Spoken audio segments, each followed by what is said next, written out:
నా ప్రియమైన బిడ్డ, నా మాటలు జాగ్రత్తగా ఆలకించుము. ప్రియులారా, ఒక సంగతి మరిచిపోకుడి. ఏమనగా ప్రభువు దృష్టికి ఒక దినము 1000 సంవత్సరముల వలెను, 1000 సంవత్సరములు ఒక దినము వలెను ఉన్నవి. కొందరు ఆలస్యమని ఎంచుకొనున్నట్లు ప్రభువు తన వాగ్దానమును గూర్చి ఆలస్యము చేయువాడు కాడు గాని, ఎవడును నశింపవలెనని ఇచ్చేంపక అందరూ మారుమనస్సు పొందవలెనని కోరుచు మీ ఎడల దీర్ఘశాంతము గలవాడేయున్నాడు. అయితే ప్రభువు దినము దొంగ వచ్చినట్లు వచ్చును.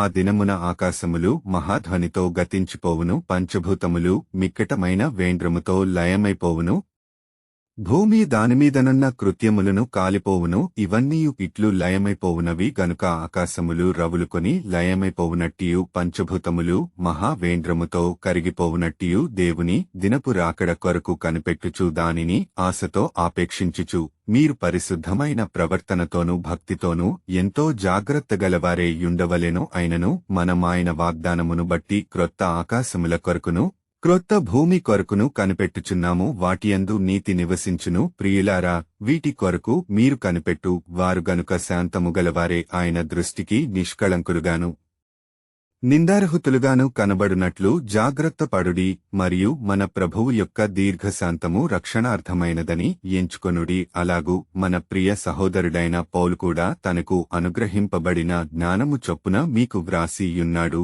వీటిని గూర్చి తన పత్రికలన్నిటిలోనూ బోధించుచున్నాడు. అయితే వాటిలో కొన్ని సంగతులు గ్రహించుటకు కష్టమైనవి. వీటిని విద్యా విహీనులను, అస్థిరులైన వారును తక్కిన లేఖనములను అపార్థము చేసినట్లు తమ స్వకీయ నాశనమునకు అపార్థము చేయుదురు. ప్రియులారా, మీరు ఈ సంగతులు ముందుగా తెలుసుకునియున్నారు గనుక మీరు నీతి విరోధుల తప్పు బోధవలన తొలగింపబడి మీకు కలిగిన స్థిరమనస్సును విడిచి పడిపోకుండా కాసుకొనియుండుడి. మన ప్రభువును రక్షకుడునైన యేసుక్రీస్తు అనుగ్రహించు కృపయందును జ్ఞానమందును అభివృద్ధి పొందుడి. ఆయనకు ఇప్పుడును యుగాంత దినము వరకును మహిమ కలుగును గాక. ఆమెన్. పేతురు రాసిన 2వ పత్రిక 3వ అధ్యాయము 8 నుంచి 18వ వచనము వరకు. ఆమెన్.